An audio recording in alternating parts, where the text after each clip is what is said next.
What is going on, guys? Back at it again with another ToG rankings video with Dr. Bonehead. This time we are going over the most busted abilities, items, and powers in Season 2 of Tower of God, specifically the Workshop Battle Arc. Strap in and let's do this. All right, so for this video, we decided upon 6 different things to talk about. It's going to be the top 6 ranking. So coming in at number 6, we have the Blood Tamara, held by the Mad Dog or Baragov early in the Workshop Battle Arc. So right off the rip, you think this item is busted, because I mean it is. Honestly, the fact that you are generally impervious to almost every sort of physical attack is kind of insane. You might think, well, Ian, why isn't this higher on your list? Why isn't it number 2, number 3, etc.? The reason being is because while this item is incredibly strong, we came to the conclusion amongst Joe, Isaiah, and myself that unfortunately, this item can only get you so far in terms of the tower and power scaling if you yourself aren't able to physically advance off your own ability past X floor, right? So we kind of came to the conclusion that this item really scales with the user. So for somebody who seems to be a physical combat fighter like Baragov and who is incredibly strong for the regulars in this given area right off the rip, this item can't do anything but be good for him, right? It scales with his already great power. And that's why we don't think this item deserves higher, but why this item is definitely incredibly strong. Not to mention that you still can be hurt. It doesn't make you completely invulnerable to everything. As we see, and Dorsey drops him from a ludicrous height and he is hurt. So fortunately, it can't go any higher than 6. All right, coming in at number 5, we have Beta's ignition weapon. So if you don't know, Beta has a bunch of devils inside of him, unlike Hwoarang or Kasuno, who sort of have half of the devil power each. Beta is somewhat more of a complete ignition weapon, although apparently it's sort of like a collection of demons inside of him, which makes him a bit more unstable.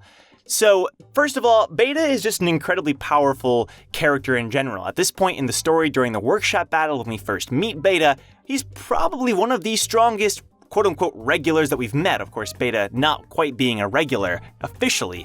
He's able to possess a ton of strength and a ton of speed because of his partial ignitions. Now, Beta has 2 partial ignitions that we've seen up until this point. One being Dionysus, where he sprouts these like leg wings from his back or these arms from his back sometimes.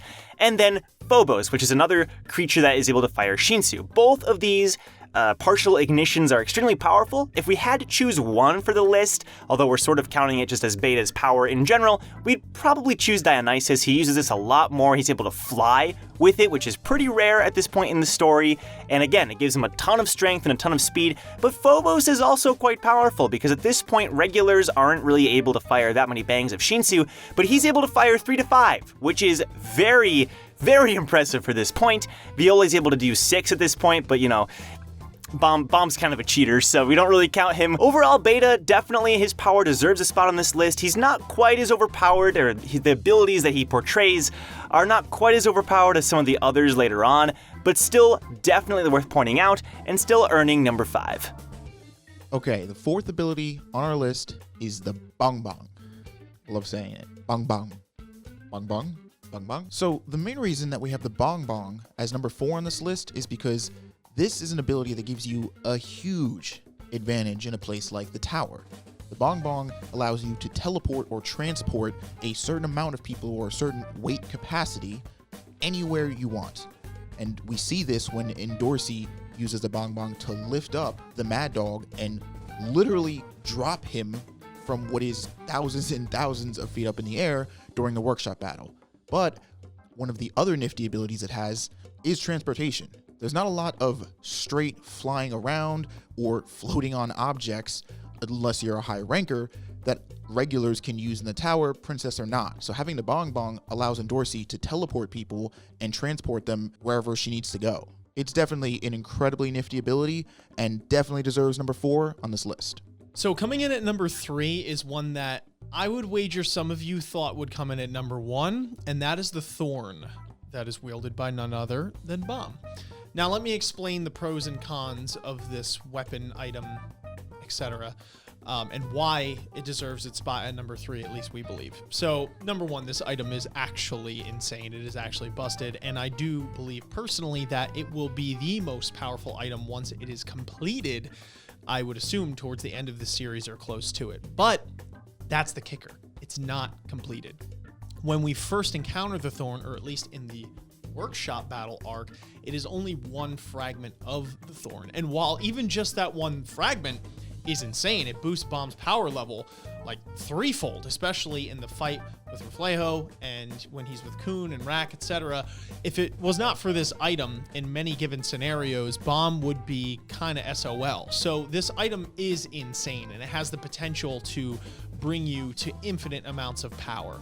But the thing is that, especially within the workshop battle, we don't really get to see the full abilities that this item has. And while it is incredibly powerful, the items that we have, or the abilities rather, or both, who knows, at 2 and 1 would be able to edge this item or power out, we believe, at least within the confines of the workshop battle. But this item, this power, this ability, the Thorn, is insane what it does. Obviously, the fact that it was able to be used to kill an administrator is just one thing right off the rip, obviously, and even broken into the pieces that it is at this point in time, it is still incredibly powerful, being able to enhance the physical ability of Bomb, making him sharper, making him just more powered up. Honestly, there really is no rhyme or reason or anything that we see beyond just power, right? That this thing exudes. So obviously this is an incredibly powerful weapon, and probably geared up to be the most powerful weapon in all of Tower of God once we get it assembled, but we just need to get it assembled. We're not quite there yet. So for those reasons, the Thorn comes in at number 3 on our list. Coming in at number 2 might be a bit of a surprise, but once I explain it, it's gonna make total sense, at least in my opinion. Number 2 is Reflejo's shadow form.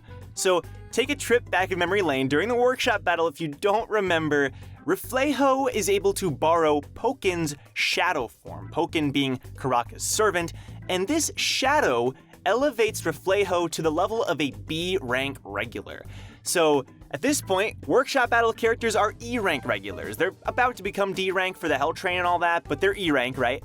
And Reflejo becomes B rank, meaning he is way more powerful than these regulars at this point, and this shadow form not only elevates his power, but it also gives him an immense amount of Shinsu resistance. So reverse flow Shinsu control does not work on him, Bomb is unable to freeze him, Kun is unable to use a lot of lighthouse skills on Reflejo because his Shinsu shadow things are going crazy, right? He's not able to be affected by regular Shinsu. It's nuts.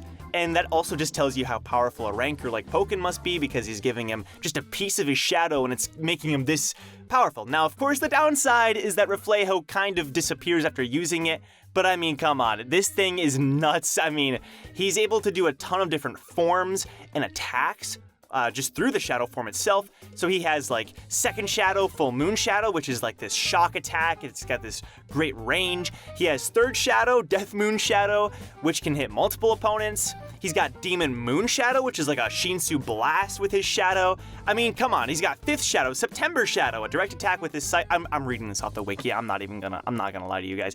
Direct attack with his scythe wrapped in purple energy. Okay, and then he has cross full moon shadow, which is just another crazy attack that's impossible to dodge. It can be stopped, but it's impossible to dodge. So those are just his attacks, not to mention the defense that we already mentioned, his versatility. He's able to fight Bomb, Kun, and Rack at the same time while keeping Hwaryun hostage. I mean, this thing is insane.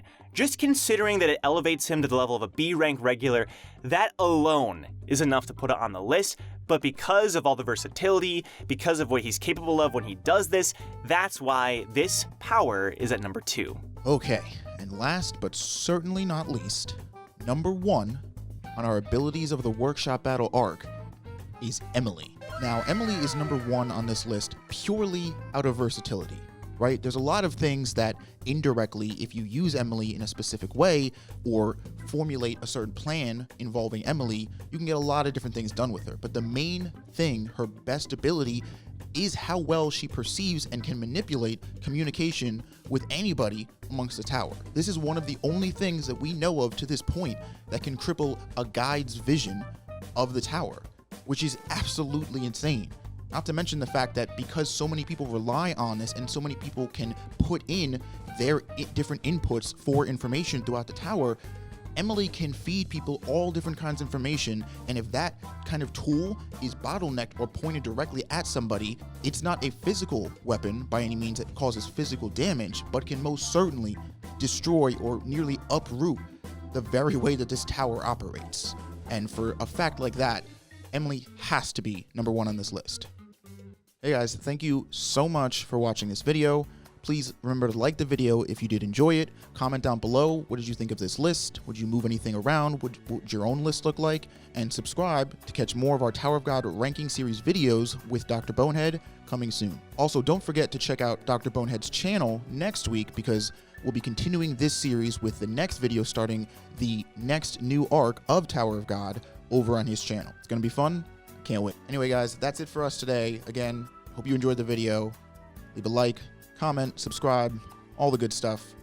But until next time, peace. Ninjas and samurais, blazing the kunais. Find me in the leaf of the cloud, screaming out Bankai. We just some ghouls though, who like seeing parts fly.